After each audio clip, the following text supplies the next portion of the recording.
Hello students, এখন আমি উচ্চতর গণিত দ্বিতীয় পত্রের চতুর্থ অধ্যায় বহুপদী ও বহুপদী সমীকরণ থেকে রাজশাহী বোর্ড 2023 সালে পরীক্ষায় আসা 3 নম্বর সৃজনশীল প্রশ্নটি সমাধান করব। যদি ভিডিওটি ভালো লেগে থাকে তবে ভিডিওটিতে লাইক ও চ্যানেলটি সাবস্ক্রাইব করার অনুরোধ রইল। আর তোমরা যদি অন্য কোনো অধ্যায়ের ভিডিও চাও সেটিও কমেন্ট সেকশনে জানানোর অনুরোধ রইল। তো চলো ক্লাসটি শুরু করি। এখানে ক নম্বর প্রশ্নে বলেছে, দেখাও যে পি ইকুয়াল কিউ না হলে এই সমীকরণের মূলগুলি বাস্তব হতে পারে না। দেখো, আমরা জানি যে কোনো সমীকরণের মূলগুলি বাস্তব কখন হবে, যখন পৃথকের মান শূন্য অথবা ধনাত্মক হবে। তাহলে প্রথমে আমরা এই সমীকরণটির পৃথকের মান বের করব। তাহলে এখানে আমি লিখেছি যে প্রদত্ত সমীকরণ এটা, সমীকরণটির মূলগুলি বাস্তব হবে যদি নিশ্চয়কের মান শূন্য বা ধনাত্মক হয়। তো এখন আমরা নিশ্চয়কের মান বের করব। তাহলে নিশ্চয়ক মানে কি, বি স্কোয়ার মাইনাস 4ac। এখানে বি মানে এক্স এর সহগ। তাহলে এক্স এর সহগ এখানে কি দেওয়া আছে, যে -2 ইন্টু পি প্লাস কিউ। তাহলে এইটার হোল স্কোয়ার মাইনাস 4ac। তাহলে 4 ইন্টু এ মানে এক্স স্কোয়ারের সহগ, এটা হচ্ছে 2 ইন্টু সি মানে হচ্ছে P square minus Q square. তাহলে P square plus Q square, sorry minus না প্লাস হবে, ইকুয়াল ডানে, আচ্ছা ইকুয়াল না, আমরা এখন এটার মান বের করব। তাহলে দেখো, -2 এর হোল স্কোয়ার করলে এটা হবে 4 ইন্টু পি প্লাস কিউ এর হোল স্কোয়ার মাইনাস এখানে 8 into P square plus Q square. তো এখন এখানে আমরা পি প্লাস কিউ এর হোল স্কোয়ারের সূত্রটি ভাঙিয়ে দেব, অর্থাৎ এ প্লাস বি এর হোল স্কোয়ার, এটা হবে P square plus two P Q plus Q square. আর এখানে মাইনাস, এখানে যদি 8 দিয়ে এই দুইটাকে গুণ করে দিই তাহলে হবে -8পি স্কোয়ার মাইনাস 8কিউ স্কোয়ার। তো এখন 4 দিয়ে এই তিনটাকে গুণ করে দেব, তাহলে এখানে হবে 4পি স্কোয়ার প্লাস 8pq প্লাস 4কিউ স্কোয়ার মাইনাস এখানে eight P square minus eight Q square. তো এখানে দেখো, এখানে আছে +4পি স্কোয়ার আর এখানে আছে -8পি স্কোয়ার। তাহলে এখানে থাকে -4পি স্কোয়ার আর এখানে +8পি কিউ আর এখানে +4কিউ স্কোয়ার আর এখানে আছে -8কিউ স্কোয়ার। এটা হবে -4কিউ স্কোয়ার। তো এখান থেকে আমরা যদি 4 কমন নিই তাহলে কি হয় দেখো, এখান থেকে সরি যদি -4 কমন নিই সেক্ষেত্রে এখানে হয় পি স্কোয়ার মাইনাস এখানে হয় 2pq প্লাস এখানে হয় কিউ স্কোয়ার। তাহলে এই ভিতরের এই অংশটুকুকে আমরা লিখতে পারি পি মাইনাস কিউ এর হোল স্কোয়ার। তাহলে এখানে থাকে -4 ইন্টু পি মাইনাস কিউ এর হোল স্কোয়ার। তাহলে আমরা কিন্তু নিশ্চয়কের মান বের করেছি -4 ইন্টু পি মাইনাস কিউ এর হোল স্কোয়ার। তাহলে এখন এখানে আমরা লিখব যে এক্ষেত্রে প্রদত্ত সমীকরণের মূলগুলি বাস্তব হবে যদি পৃথকের মান শূন্য হয়। তাহলে এখানে আমরা লিখব যে -4 ইন্টু পি মাইনাস কিউ এর হোল স্কোয়ার ইকুয়াল 0। তো এখানে অর্থাৎ লিখব যে অর্থাৎ -4 ইন্টু পি মাইনাস কিউ এর হোল স্কোয়ার ইকুয়াল 0। তো এখান থেকে পি মাইনাস কিউ এর হোল স্কোয়ার ইকুয়াল 0 লেখা যায়। তাহলে এর পরের লাইনে আমরা লিখব যে পি মাইনাস কিউ ইকুয়াল 0, অতএব পি ইকুয়াল কিউ। সুতরাং যে পি মাইনাস কিউ মানে পি ইকুয়াল কিউ না হলে প্রদত্ত সমীকরণের মূলগুলি বাস্তব হতে পারে না।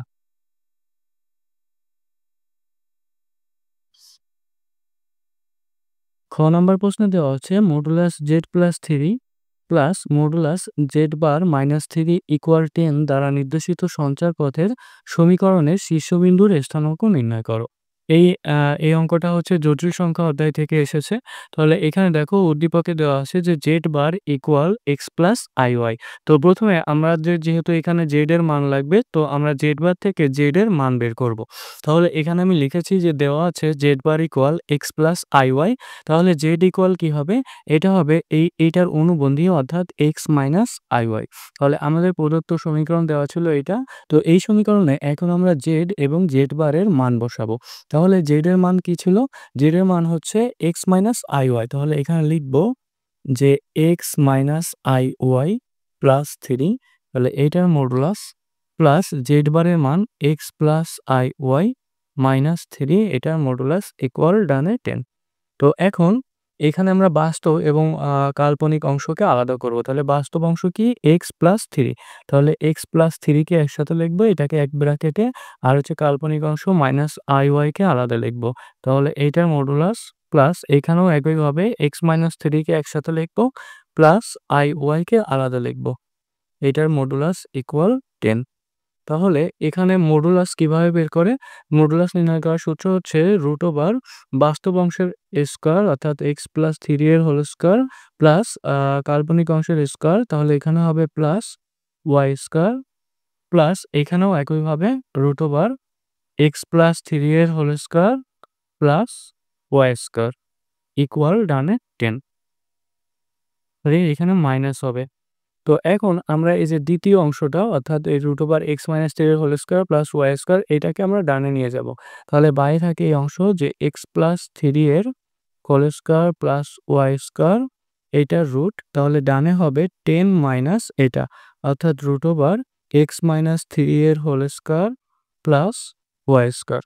তো এখন আমরা উভয় পক্ষকে বর্গ করব।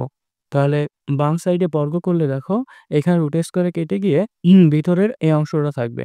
এটা হচ্ছে এক্স প্লাস থ্রি এর whole square plus Y square. আর ডানে যদি বর্গ করা হয় ডানে হবে এ মাইনাস বি এর হোল স্কয়ারের সূত্র।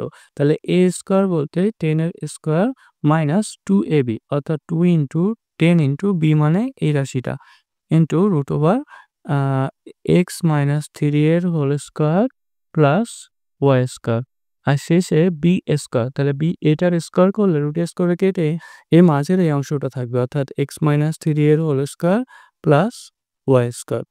তো এখন এখানে আমরা a প্লাস বি এর হোল স্কয়ারের সূত্রটি ভাঙাবো।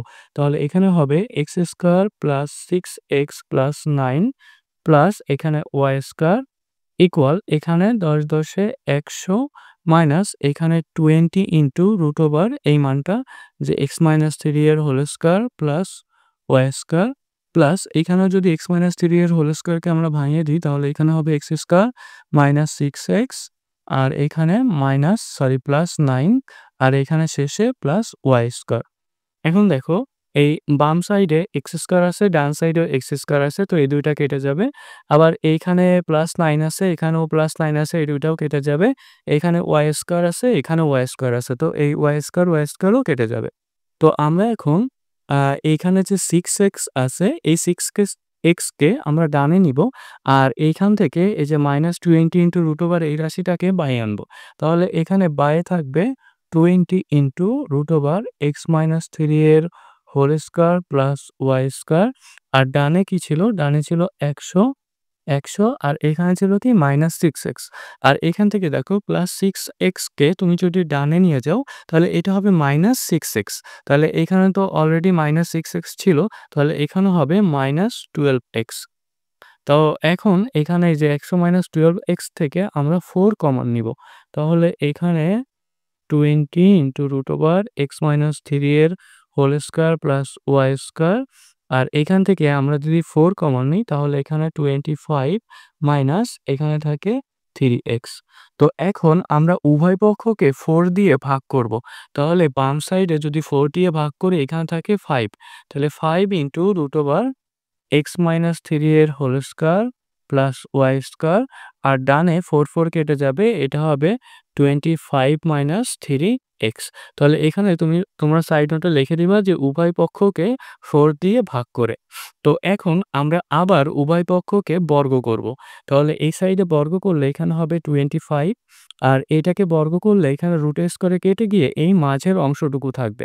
তো মাঝের অংশটুকুকে একবারে আমরা ভাঙিয়ে লিখব। তাহলে এখানে এক্স মাইনাস থ্রি এর হোল স্কয়ার করলে কি হয় যে x square minus 6x plus 9 আর এখানে প্লাস ওয়াই স্কয়ার থাকে আর এটাকে যদি বর্গ করা হয় এখানে 25কে মানে এ স্কয়ার বলতে 25 এর স্কয়ার যেটা হবে 625 মানে 625 মাইনাস 2ab, তাহলে এখানে হবে 150x প্লাস এখানে 3x এর স্কয়ার করলে 9x স্কয়ার। তাহলে এখানে সাইড নোটে লিখে দেব যে বর্গ করে। তো এখন এখানে 25 দিয়ে সবগুলাকে আমরা গুণ করে দিব। তাহলে এখানে হয় 25x স্কয়ার মাইনাস 6 দিয়ে যদি 25 কে গুণ করা হয় এখানে হয় 150x 9 দিয়ে 25 কে গুণ করলে এখানে হবে 225 প্লাস এখানে 25y স্কয়ার আর ডানে যেমন ছিল তেমন রেখে দেব যে 625 minus 150x plus 9x square. তো এখন দেখো এখান থেকে এই যে -100 এখানে আছে কি? এখানে -150x আছে বাঁয়ে আর ডানেও আছে -150x। তো এই ২ টা কিন্তু কেটে যাবে। আর এইখান থেকে আমরা যদি এই সবগুলাকে আমরা যদি বাঁয়ে নিয়ে আসি তাহলে কি হয়? যে বাঁয়ে ছিল 25x² প্লাস 225 প্লাস 25y² আর এখান থেকে 625 কে বাঁয়ে আনলে আচ্ছা 625 কে আমরা বাঁয়ে আনবো না। আমরা হচ্ছে এখান থেকে 225 কে ডানে নিয়ে যাবো। ঠিক আছে? আর হচ্ছে ডানের থেকে এই যে প্লাস 9x² এইটাকে শুধু বাঁয়ে আনবো। তাহলে এইটাকে বাঁয়ে আনলে হবে -9x²। আর ডানে তো 625 ছিল। আর এই 225 কে আমরা ডানে নিয়ে যাবে এটা বিয়োগ হয়ে যাবে 225। তো এই 225 এখানে আমরা লিখব না। তো এখানে এটা লিখব। তো এখন দেখো এই যে 25x² থেকে যদি তুমি 9x² বিয়োগ করো এখানে হবে 16x² আর এখানে প্লাস 25y² আর ডানে কি থাকে 625 থেকে 225 বিয়োগ করলে হবে 400। তো এখন যদি আমরা উভয় পক্ষকে 400 দিয়ে ভাগ করি তাহলে এখানে কি হয় দেখো যে 16x² / 400 প্লাস এখানে 25y² / 400 ইকুয়াল ডানে হবে 1। আমরা কি করেছি এখানে সাইড নোটে তোমরা লিখে দিবা যে উভয় পক্ষকে 400 দিয়ে ভাগ করে।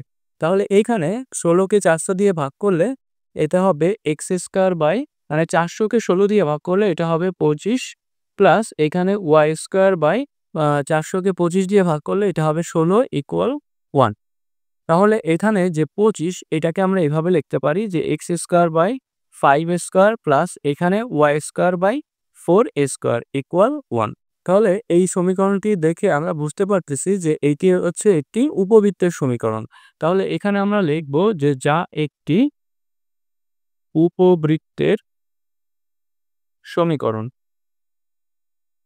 তাহলে আমরা উপবৃত্তের আদর্শ সমীকরণ কি ছিল? উপবৃত্তের আদর্শ সমীকরণ ছিল x² প্লাস y² b²। এখানে লিখব যে একে উপবৃত্তের আদর্শ সমীকরণ অর্থাৎ x² plus y² b² equal 1 এর সাথে তুলনা করে পাই।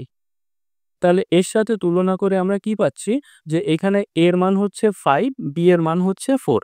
তো a ইকুয়াল 5 বি ইকুয়াল 4। তো আমাদের প্রশ্নে কিন্তু সমীকরণের শীর্ষবিন্দুর স্থানাঙ্ক নির্ণয় করতে বলেছিল। তাহলে এখন লিখব যে অতএব শীর্ষদ্বয়ের স্থানাঙ্ক। তাহলে শীর্ষদ্বয়ের স্থানাঙ্ক ইকুয়াল কি হবে? যেহেতু এখানে x এর নিচে যেটা আছে এই মানটা বড়, তার মানে এখানে শীর্ষদ্বয়ের স্থানাঙ্ক হবে +-a, 0। তাহলে এটা হবে প্লাস এর মান হচ্ছে 5, তাহলে +-5, 0। তো এটিই হবে আমাদের অ্যান্সার। গ নম্বর প্রশ্নে বলেছে r(x) = 0 সমীকরণের একটি মূল q(x) = 0 সমীকরণের একটি মূলের দ্বিগুণ হলে দেখাও যে l = 2n অথবা 2m² = l + 2n এর হোল স্কয়ার। তো দেখো এখানে বলেছে যে q(x) সমীকরণের মূলের দ্বিগুণ হবে। তাহলে প্রথমে আমরা ধরে নিব যে মনে করি যে q(x) = 0 সমীকরণের একটি মূল আলফা। তাহলে r(x) = 0 সমীকরণের একটি মূল কি হবে? এটা হবে 2 আলফা। তো আমাদের দেখো উদ্দীপকে দেওয়া আছে যে q(x) = এইটা, r(x) = এইটা। তো প্রথমে আমরা এই দুইটা লিখব। তো এখানে আমি লিখে রেখেছি যে উদ্দীপক হতে পাই q(x) = এইটা। তাহলে আমাদের প্রশ্নে দেওয়া আছে q(x) = 0 তার মানে কি হবে? এইটা ইকুয়াল 0। তো সেইটা লিখছি। তো একইভাবে r(x) দেওয়া আছে উদ্দীপকে এটা। তাহলে r(x) = 0 হলে আমরা লিখতে পারি যে এই রাশিটার মান 0। তাহলে আমরা কিন্তু দুইটা সমীকরণ পেয়ে গেছি। এখন আমাদেরকে বলেছে যে q(x) এর যে মূলটা হবে সেইটার দ্বিগুণ হবে r(x) এর মূল। তো প্রথমে আমরা মনে করি যে q(x) অর্থাৎ এই সমীকরণের একটি মূল হচ্ছে আলফা। তাহলে শর্ত অনুযায়ী এই সমীকরণের একটি মূল কি হবে? এই সমীকরণের মূল হবে এইটার দ্বিগুণ অর্থাৎ 2 আলফা।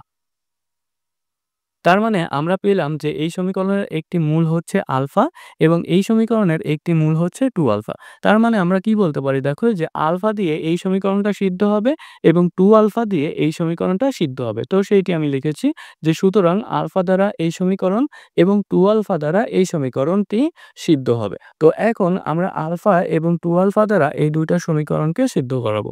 তো আলফা দিয়ে যদি আমরা এই সমীকরণটাকে সিদ্ধ করাই তাহলে আমরা কি পাই? সমীকরণটা দেখো যে l alpha square plus m alpha plus n equal 0 আর 2 আলফা দিয়ে যদি 2 আলফা দিয়ে যদি এই সমীকরণটাকে সিদ্ধ করাই তাহলে এখানে কি হয় n ইনটু 2 আলফার হোল স্কয়ার, তার মানে এখানে হবে 4 আলফা স্কয়ার। তাহলে আমরা লিখতে পারি 4n আলফা স্কয়ার। তো এখানে আমরা পাবো যে 4n আলফা স্কয়ার প্লাস এখানে হচ্ছে mx অর্থাৎ 2m আলফা। তাহলে এখানে লিখবো যে 2m আলফা প্লাস এখানে হচ্ছে l প্লাস l ইকুয়াল 0। তো আমরা এটাকে ১ নম্বর সমীকরণ দিব আর এটাকে ২ নম্বর সমীকরণ দিব। এখন আমরা এই ১ ও ২ নম্বর সমীকরণ থেকে বর্গগুণন পদ্ধতি প্রয়োগ করে আলফা এর মান নির্ণয় করব। তাহলে এখানে লিখব যে ১ ও ২ নং হতে বর্গগুণন প্রক্রিয়ায় পাই। প্রক্রিয়া কিভাবে প্রয়োগ করে? এখানে দেখো আমরা প্রথমে লিখব যে আলফা স্কয়ার বাই ইকুয়াল, তারপর লিখব এখানে চলক আছে আলফা, তাহলে আলফা বাই আর শেষে লিখব 1 বাই। তো যখন তুমি আলফা স্কয়ারের নিচের মানটা বসাবে তখন হচ্ছে আলফা স্কয়ারের টার্মটাকে তুমি ঢেকে রাখবে। তাহলে এইটা ঢেকে রাখলে আমরা এখানে এই ২ টা রাশি পাই। তাহলে এইটার মান আবার কিভাবে বের করব? যে এখানে আলফা এর সহগের সাথে তুমি গুণ করবে এইখানের নিচের এইটা অর্থাৎ l কে, বিয়োগ এইখানের আলফা এর সহগের সাথে গুণ করবে এইখানের উপরেরটা। তাহলে এখানে হবে ml মাইনাস 2mm। তাহলে এখানে লিখব যে ml মাইনাস 2mm। তো একইভাবে তুমি যখন আলফা এর নিচে লিখবে তখন আলফা এর টার্মটাকে ঢেকে রাখবে। তাহলে আমরা পাচ্ছি যে এই পাশে ২ টা, এই পাশে ২ টা। তো এখন হচ্ছে এই প্রথমবার যেভাবে আমরা নিয়েছি তার বিপরীতভাবে নিব। অর্থাৎ প্রথমে হচ্ছে আমরা এই যে বাম পাশের নিচেরটার সাথে গুণ করব ডান পাশের উপরেরটা। তাহলে এখানে হচ্ছে 4n স্কয়ার। তো এইখানে হবে 4n স্কয়ার। এখান থেকে বিয়োগ করব এইখানের উপরেরটার সাথে এখানের নিচেরটা। অর্থাৎ প্রথমে এইটা নিব তারপর বিয়োগ এইটা। তাহলে এখানে হবে l আর l স্কয়ার। তার মানে 4n square minus l square. তাহলে যখন এই শেষেরটা নিব তখন এই শেষের ২ টাকে ঢেকে রাখবো এবং আমরা প্রথমবার যেভাবে নিয়েছি ঠিক সেভাবে নিব। যে উপরটার সাথে এই নিচেরটার সহগ গুণ, আবার নিচেরটার সাথে উপরেরটার সহগ গুণ বিয়োগ। তাহলে এখানে l এর সাথে 2m গুণ করলে এখানে হবে 2ml। 2ml মাইনাস এখানে হবে 4n এর সাথে m গুণ করলে 4nm। তাহলে এখন এখান থেকে আমরা যেকোনো ২ টা করে অনুপাত নিয়ে আমরা আলফা এর মান বের করব। তাহলে আমরা যদি এই প্রথম ২ অনুপাতটাকে নিই তাহলে দেখো এখান থেকে উপর থেকে আলফা স্কয়ার আছে, এখানে আলফা আছে। তো আমরা একটা আলফা বিয়োগ মানে বাদ দিয়ে দিতে পারি। সেক্ষেত্রে এখানে থাকবে 1 আর এখানে থাকবে শুধু আলফা। তো এই প্রথম ২ অনুপাত থেকে আমরা আলফা ইকুয়াল কি লিখতে পারি? যে আলফা ইকুয়াল লিখতে পারি এখানে আলফা তো কেটে যাবে আর এখানে থাকবে শুধু আলফা। তার মানে আমরা যদি নিচের এই টার্মটাকে উপরে পাঠায় দিই তাহলে কিন্তু আলফা এর মান পেয়ে যাবো আমরা। তাহলে আলফা ইকুয়াল লেখা যায় এই টার্মটা উপরে চলে যাবে। অর্থাৎ এখানে ml মাইনাস 2nm এটা উপরে যাবে আর নিচে থাকবে 4n square minus l square. 4n square minus l square. তাহলে এখানে আমরা সাইডে লিখে দেব যে প্রথম ও দ্বিতীয় অনুপাত থেকে। অনুপাত থেকে। এখন আমরা যদি এই দ্বিতীয় আর তৃতীয় অনুপাতটা নিই সেক্ষেত্রে দেখো আলফা এর মান কি পাই? তুমি এইখান থেকে এই টার্মটাকে উপরে পাঠায় দাও তাহলে কিন্তু আমরা আলফা এর মান পেয়ে যাই।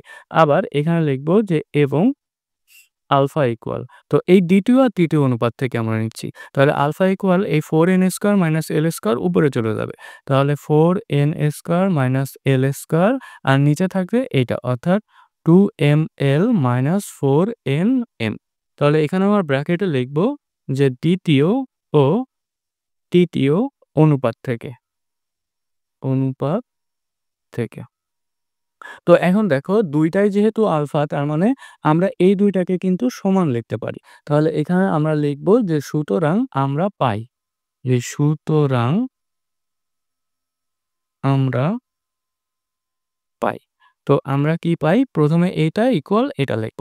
যে ml মাইনাস 2nm বাই এখানে লিখব যে 4n square minus l square equal ডানে লিখব এই রাশিটা অর্থাৎ 4n square minus l square by এখানে 2ml মাইনাস 4nm।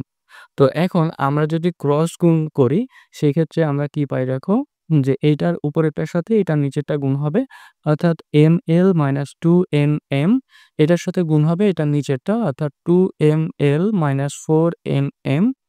আর ডানে দেখো এটার সাথে গুণ হবে এটা। তো দুইটাই দেখো সেম, দুইটাই 4n² - l²। তো এই দুইটাকে গুণ করলে এটা হবে, আমরা লিখতে পারি যে 4n² - l² এর হোল স্কয়ার। তো এখন এখানের প্রথম টার্ম থেকে দেখো যে এখান থেকে m আমরা কমন নিতে পারি। তো এখান থেকে m কমন নিলে এখানে থাকে l - 2n। আবার এই দ্বিতীয়টা থেকে আমরা 2m কমন নিতে পারি। তো এখান থেকে যদি 2m কমন নিই এখানে থাকে l - 2n। আর এইখানে দেখো এখানে যেহেতু l আগে আছে আর 2n পরে আছে, তো আমরা এটাকে ঘুরায় লিখব। অর্থাৎ l² কে আগে লিখব -4n² কে পরে লিখব এর হোল স্কয়ার। তো যদি স্কয়ার থাকে তো এরমভাবে নিচের টার্মটাকে ঘুরায় লেখা যায়। কেননা স্কয়ার থাকলে মাইনাস কমন নিলে তো একই হবে। মানে মাইনাসের স্কয়ার করলে প্লাসই হয়ে যায়। সেহেতু এই স্কয়ারের মধ্যে প্রথম টার্মটাকে দ্বিতীয় আর দ্বিতীয় টার্মটাকে প্রথম, এটা লেখা যায়। তো এখন দেখো যে এখানে m * 2m যেহেতু সবগুলা গুণ আকারে আছে, তো m * 2m এখানে হবে 2m²। আর এখানে l - 2n এখানেও আছে l - 2n। তো এখানে আমরা লিখতে পারি যে l - 2n এটার হোল স্কয়ার। আর এইখানের এই টার্মটাকে দেখো আমি এইখানে ডানে লিখে দিই যে এইটাকে আমরা ভিতরে a² - b² এর সূত্রটি যদি এপ্লাই করি তাহলে ভিতরে আমরা কি লিখতে পারি যে l l + 2n into l - 2n, অর্থাৎ এই যে a² - b² সূত্রটি এপ্লাই করেছি ভিতরে। আর তার যেহেতু হোল স্কয়ার ছিল এখানে দুইটারই আলাদা, আলাদা করে স্কয়ার দিয়ে দেব। তো এখন এই টার্মটাকে আমরা বাঁয়ে নিয়ে আসব। বাঁয়ে আনলে এখানে বিয়োগ হয়ে যাবে যে l + 2n এর whole square into l - 2n এর হোল স্কয়ার ইকুয়াল 0। তো তোমরা আরেকটা লাইনে এখানে এক্সট্রা করবে। আমি তো এখানে মানে ডানেই দেখায় দিছি। তো তোমরা নিচের লাইনে এটা করবে, তারপরের লাইনে এটাকে বাঁয়ে নিয়ে আসবে। তো যেহেতু আমার এখানে স্পেস একটু কম, জায়গাটা একটু কম, এজন্য আমি এক লাইনে দেখায় দিয়েছি। তো এখান থেকে এখন দেখো যে l - 2n এর হোল স্কয়ারকে আমরা আবার কমন নিতে পারি। তো l - 2n এর হোল স্কয়ারকে যদি কমন নিই সেক্ষেত্রে এখানে থাকে 2m² মাইনাস এখানে থাকে l + 2n এর হোল স্কয়ার। তো l + 2n এর হোল স্কয়ার ইকুয়াল 0। তো এখন দুইটা রাশির গুণফল যদি শূন্য হয় তো তাদেরকে আলাদাভাবে শূন্য লেখা যায়। সেক্ষেত্রে আমরা লিখতে পারি যে হয় l - 2n এটার হোল স্কয়ার ইকুয়াল 0 হবে, অথবা এখান থেকে আমরা লিখতে পারি যে 2m² মাইনাস l + 2m এর হোল স্কয়ার ইকুয়াল 0। তাহলে এখান থেকে কি লেখা যায় দেখো, l - 2n ইকুয়াল 0। তো এখান থেকে অতএব আমরা লিখতে পারি যে l ইকুয়াল 2n। তো এটা কিন্তু আমাদের একটি প্রমাণ ছিল। আর এখান থেকেও একইভাবে আমরা লিখতে পারি যে 2m² ইকুয়াল, এটাকে ডানে নিয়ে যাও, সেক্ষেত্রে হয় l + 2n এর হোল স্কয়ার। তো দেখো আমাদেরকে কিন্তু এই দুইটা রাশি প্রমাণ করতে বলেছিল যে l ইকুয়াল 2n এবং 2m² ইকুয়াল l + 2n এর হোল স্কয়ার। তাহলে আমরা লিখব যে অতএব l ইকুয়াল 2m অথবা 2m² ইকুয়াল l + 2n এর হোল স্কয়ার দেখানো হলো।